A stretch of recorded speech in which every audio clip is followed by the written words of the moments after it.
Ladies and gentlemen, imagine a scenario where you would actually have the power to predict the future of F&B and turn data into financial returns. Imagine if you could actually know exactly which component of an F&B experience is driving demand, is driving positive sentiment, and specifically in that market. Many of you would concur. Data analytics is revolutionizing strategic decision-making across pretty much every industry. However, in the F&B sector, this is still in its infancy. I'm Gustavo de Hostos. We at Forsite Creative are an international strategy, concept, and design firm focused on F&B and hospitality. As consultants, we offer strategic, creative, and technical design services. However, we felt that this data lack was not allowing us to really unlock our maximum potential. So for that reason, we have decided that data will be the main driver to all our strategic contributions. I want to share with you a few secrets of what we've been playing around with for the last 2 years. And first things first, let's take a case study. At any project, before we would want to collect data, understand data, and analyze data, we need a starting point. In this case, we took Riyadh. Because of what everybody's talking about, specifically the vast development, we thought, let's take Riyadh in 2019. In Riyadh city, 2019, there were about 900 restaurants that had online presence and that were data rich. On the right side here, you see the segmentation based on price point, with only a 1%, which I believe many of us remember, back in 2019. In 5 years only, this has grown to 3,800. And we also see a huge increase, a threefold, in the upper price sector, and almost a 50% in the one following that. Now, this could be quite generic. So what we like to do as an example is say, let's limit it down. Let's try to understand a little bit closer. In your case, you could say, let me take my comp set, let me take Italians, let me take any kind of restaurant that's relevant. We took 30 restaurants, and then we decided, let us identify 15,000 profiles that have visited more than 2 of these. The ones that also have much more rich text associated to their online presence, so that we can extrapolate from that 60,000 sentiments around specific topics in this target market, in these restaurants, and which have also visited an additional 632,000 restaurants globally, so that we can understand what kind of exposure do they have, and what can we learn from that. So as a first general overview, we like to always start with correlation studies. And we did this last year. Staff friendliness still proves in this and also many markets that across all topics of the guest experience in restaurants is the one that is most likely to drive positive sentiment. This is basically the lowest hanging fruit, investing in the right people. Not necessarily training, speed, efficiency, but the right people. They can actually save the overall experience and they can really enhance it. But what we thought was interesting is that the core is coming up showing a moderate linear relationship, which was not something we found in Riyadh in the last 2 years. This diagnostic tool, which we find pretty interesting, does a few things.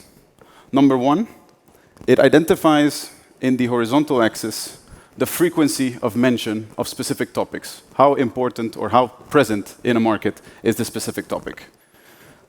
In the vertical, how satisfied are people with that topic? And then we've got blue and orange. Blue are soft element, things that a quick renovation or a quick point of attention towards can actually enhance. And in orange, the hard elements, things that typically would require a significant investment, renovation, or something hard such as a location. The top right quartile here would show probably what we would call the strengths of the market. Frequently mentioned, market satisfied with. Staff friendliness, as you see here, food and quality, and as mentioned before, atmosphere being all the way at the top. Riyadh, we've noticed, and you'll see it more and more, atmosphere is what drives. How does this influence hotels? Think of how to position your restaurant so that they actually are atmospheric. Avoid going through the hotels and all the basics that we know, but look at how important that is. And for standalone, it was mentioned previously, can a size, can my configuration, can my design really enhance atmosphere at the high and at the low moments of a specific week? The top left is what we will call the opportunities. And compared to last year, there's a few that have popped up. Outdoor areas, extremely important. Views, something that was insignificant statistically a couple of years back. Design, building, location. There's a lot of beautiful things that are coming up there which are interesting. And of course, the weaknesses of the market today. Decor, lighting, beverage quality, portion sizing, parking, entrance, arrival experiences. These are the ones that as F&B investors and F&B managers, we should be looking into to bring them up. Here we have what we call the sentiment evolution. A lot of people say, this kind of data is pretty dated, something that has happened today. How do we know where things are going? What we like to do is take everything before 2023, cluster it into something, and everything past 2024. And we run these proprietary models to actually identify what a specific topic will contribute to an overall rating if all other topics are kept as constants. This is quite interesting because now you really are able to segregate topics that often go hand in hand.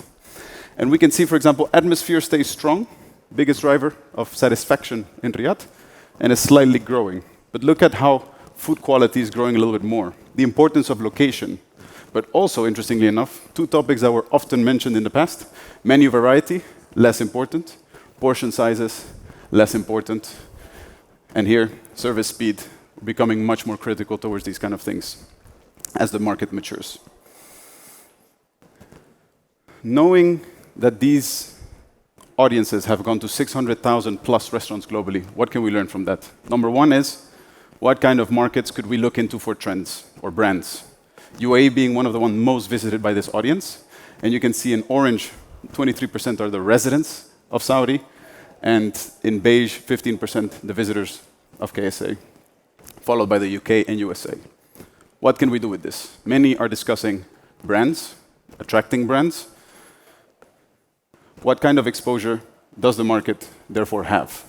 Here we have, from those 15,000 audiences, what are the brands that are most known, have already been visited, with some going above 25%. Everywhere from France, UAE, or brands that have multiple locations, and then those are compiled and joined together. But more interestingly, which one of these brands are known by the visitors versus which one of these brands are known by the locals? So one that might have taken us by surprise, Café de l'Esplanade, actually predominantly known by the visitors of Saudi Arabia. Whilst Namos Dubai, predominantly known by the locals, not so much by the visitors. We've been asked in the past to separate this between New York, London, Paris, and Dubai. And we think this is interesting, but we thought, let's go a little bit further. One thing is I know a brand, I've been there, but perhaps I thought the experience was not fruitful, perhaps the experience was not great. How can we take this to the next level? Here we take the same brands, split by city, and we look at not visits, but mentions. Is that brand specifically important? Have people actually mentioned, can't get enough of Namos, I love Namos, or I'm not really a fan of Namos? And then Namos would pop up here with the frequency of mention for those who actually visit the concepts. And then again, in the vertical axis, satisfaction. So anything on the top right would actually become an opportunity, a real strength of exposure internationally that those residents or that audience of 15,000 have in Saudi. We've done similar exercises for hotels. For some, it's interesting what kind of brands we have exposure to. Or, something like a hotel in Boston that's visited by a lot of these diners, potentially from university. What kind of stories can we find back then that could actually be interesting to bring back to the market today? The key question we get asked in many countries when we do these kind of presentations: should I attract the locals or should I attract the visitors? I think in Saudi it goes without saying. We track these digital profiles.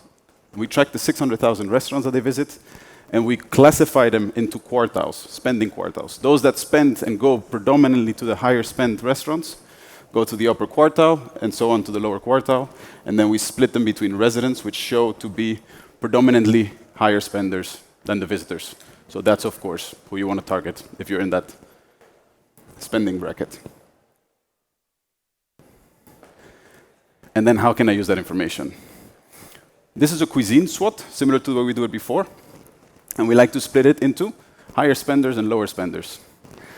Higher spenders in Saudi Arabia today, between mention and sentiment, are pretty much more satisfied with the Italian offering than the lower spenders, with the Japanese offering than the lower spenders. Lower spenders are much more satisfied with the Middle Eastern selection that the market has available. I think we can all relate to that. But if we move to the opportunities, higher spenders have very high satisfaction, but very little mention and offering of Indian, Latin American, Spanish, Greek, Korean, and other interesting cuisines.